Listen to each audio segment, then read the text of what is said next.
As some stories feel like they're woven into the very fabric of the land. They're in the whispers you hear around a campfire, and the warnings passed down from one generation to the next. Today, we're digging into one of those stories, a really unsettling one, pieced together from a single audio file that somehow surfaced from the deep, empty heart of the Utah desert. It all starts with a warning that probably sounds a little familiar, right? It's that classic piece of folklore you hear as a kid. But what if you found hard proof that the warning wasn't just a story? Well, that's exactly where we're headed. So our story really kicks off with this recording. It was found on a voice recorder, half buried in the sand out in the middle of nowhere in Utah. And you can just hear the raw fear in the guy's voice. It's shaky, it's desperate, and it cuts right through the static. This isn't some lost hiker asking for help. It's a terrifying warning to stay the hell away. And as you listen to this guy speak, you start to hear something else. This heavy, rhythmic, dragging sound in the distance. It's not footsteps. It's something else, being pulled across the dry, cracked earth. It's one of those sounds that just feels completely, fundamentally wrong. See, this isn't just some animal making noise in the dark. It's smart. It's learning. The man on the tape says it's mimicking him with this really deliberate, creepy patience. It's repeating his own words back to him, only slower. And then you hear it for yourself. Faintly, just underneath his voice, a second voice comes in. It's this warped, distorted echo of his last words. Same tone, same inflection, but broken, delayed. And that's the proof. That's the moment you know he was not alone out there. And that's it. That's how the recording ends. There's no fight, no final words, just one single sharp scream, and then nothing but static. The silence is honestly the most chilling part. Whatever was out there with him had finally closed the gap. So this recording eventually makes its way onto an online forum, where it gets the attention of a guy named Ethan Carter. He's a paranormal content creator, spends most of his nights debunking fakes, always searching for something that feels real. And this recording, he thinks this might finally be it. So he does what any good investigator would. He cleans up the audio, messes with the levels, filters out all that static, and buried deep in the recording, right after the scream, he finds a third voice, a very faint whisper, and it's saying his name. Suddenly, this whole investigation just got intensely personal. This sends Ethan diving headfirst into Navajo folklore, and he lands on this creature known as the Yinaldolushi, which translates to he who walks on all fours. You and I probably know it as a Skinwalker. And it's not a ghost, it's not some mindless monster, it's way more unsettling. It's a malevolent witch that can take the shape of others, but the imitation is never, ever perfect.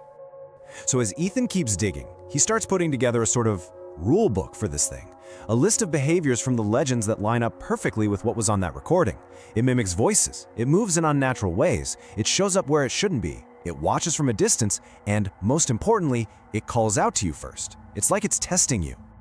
For Ethan, this isn't about content anymore. This feels like a message meant just for him. So he packs his gear, gets in his car, and starts driving for the exact coordinates where that voice recorder was discovered. He has to find the source. But the deeper he drives into the desert, the more off everything feels. The first thing he notices, no wildlife. Not a single coyote, no birds, absolutely no signs of life. Then it gets even weirder. It's not just the animals that are gone. Even the insects, that constant hum of the desert, have gone completely silent. The whole world has just been muted. And then the most unnatural thing of all hits him. The wind just stops. In this huge open desert, the air becomes perfectly, horribly still.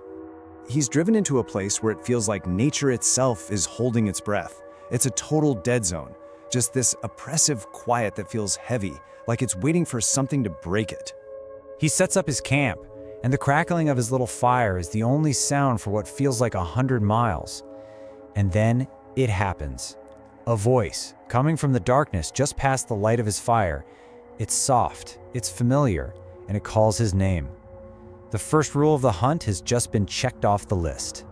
And this right here, this is the point of no return. Every single story, every bit of folklore he read warned him not to do this one thing. But, in that split second of fear and instinct, he does it. He answers, "Hello?" He just gave it permission to get closer. And the second he responds, the voice changes. It's not just some vaguely familiar sound anymore. Now it is the perfect imitation of his brother's voice. His brother who lives 1,000 miles away. And worse, it's closer now. A lot closer. He snatches his flashlight, aims it out toward the sound, and his beam catches a shape at the very edge of the darkness.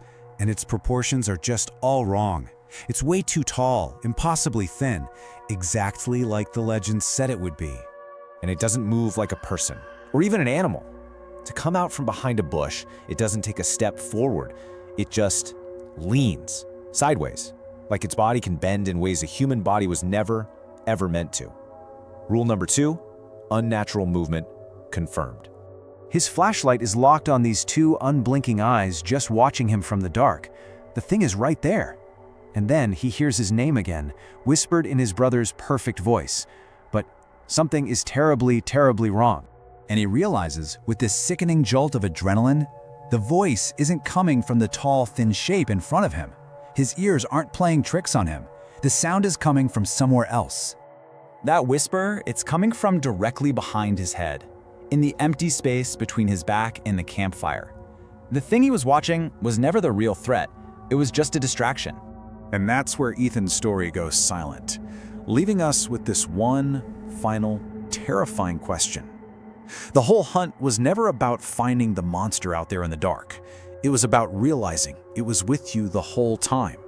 So, what do you do when you finally figure that out?